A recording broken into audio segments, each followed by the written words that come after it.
Pour moi, il y a plusieurs types de mensonges. Il y a certains qui sont inacceptables, je sais pas, le plagiat, prendre crédit pour le travail des autres, l'intégrité quelque part. Mais mentir dans la vie courante, on le fait tous.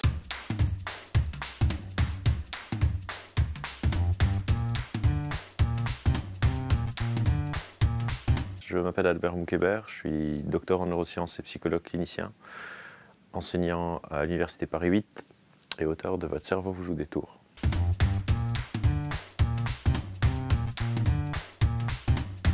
La vérité, c'est quelque chose qui est assez vaste. En fait, il y a plusieurs types de vérité. Il y a la vérité de chacun, il y a la vérité du monde naturel. Par exemple, un philosophe, je pense que c'était Bertrand Russell, a dit la vérité, ou la réalité plutôt, c'est ce qui reste quand on n'y croit plus. Parce qu'on a plusieurs types, on a les vérités de chacun. Mon âme sœur, la relation qu'on a à nos enfants, c'est des relations vraies, à nos parents, alors qu'elles sont complètement insignifiantes pour quelqu'un d'autre. Et puis il y a la vérité qui est pas binaire, qui est sur une sorte de graduation. On peut avoir plus ou moins vrai. Des fois on a vrai à 60%, des fois à 40%. Et il y a la vérité qu'on met à jour en permanence, basée sur nos idées. Donc il y a plusieurs types de vérités. Et je pense que c'est ça qui fait qu'aujourd'hui on discute tellement de ce sujet. Parce que plusieurs vérités sont en train d'interagir, alors qu'avant on avait certaines vérités communes, immuables.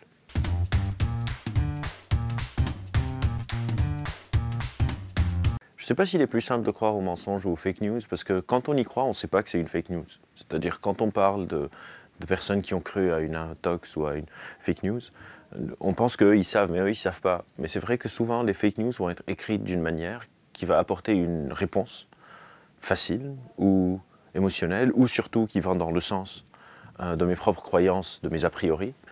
Et donc j'ai plus tendance à y croire que pas, parce que ça confirme des fois, par exemple, ce que je crois déjà. Il y a plusieurs scénarios dans pourquoi on croit aux fake news, mais ce qui est important, c'est de ne pas croire que les gens le font intentionnellement. C'est-à-dire, quand on croit à une fake news, on pense que c'est une news. On ne sait pas encore qu'elle est fake. Une fois qu'on sait qu'elle est fake, évidemment, on n'y croit plus.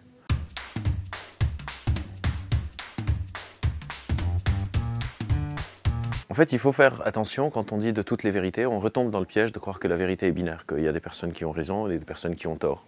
Ça peut être le cas, je sais pas, le bout à 100 degrés, c'est pas une opinion, c'est un fait.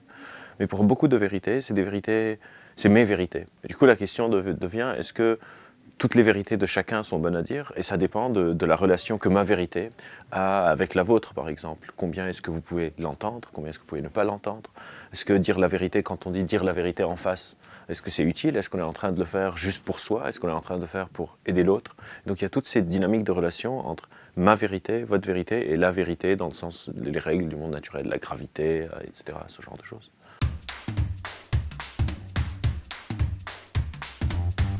Paradoxalement, pas une très grande place, par exemple, dans mon travail de thérapeute, parce que souvent, en tant que psychologue, ce qui compte, c'est la vérité de la personne qui vient me voir, et la relation que cette personne a avec sa vérité, est-ce que ça lui apporte de la souffrance ou pas, etc. Et dans mon métier plus de chercheur, là, elle occupe une place un peu plus prépondérante, puisqu'on est en train d'essayer de comprendre les règles qui régissent l'appareil psychique humain. Mais la vérité en science, c'est quelque chose qui est tout le temps conditionné par des facteurs de confiance. Donc on pense qu'on a vrai à 20%, à 30%, à 40%, et on n'arrive jamais au 100%. C'est hyper rare qu'un scientifique trouve une vérité qui va vraiment tenir le test du temps. Donc c'est bizarre pour quelqu'un qui travaille sur la vérité qu'elle ne soit pas le truc le plus important, on va dire, dans mon métier.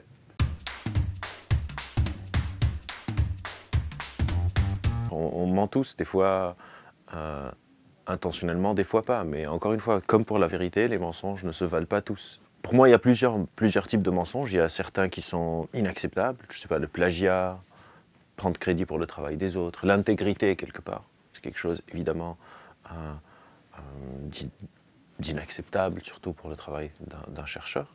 Mais mentir dans la vie courante, on le fait tous, ce serait un mensonge paradoxalement de vous dire que non. Je sais pas, ça m'est arrivé quand j'étais plus jeune de mentir à ma mère qui était inquiète d'où je suis, en lui disant je suis un pote alors que je ne suis pas. Ça m'est arrivé de mentir à certaines personnes parce qu'elles me posent une question, je sais pas, est-ce que tu as bien aimé mon plat que j'ai cuisiné? Ça sert à rien de lui dire non, c'était dégueulasse. C'est-à-dire il faut voir c'est comment, et tous les mensonges ne sont pas égaux de la même manière que toutes les vérités ne sont pas égales.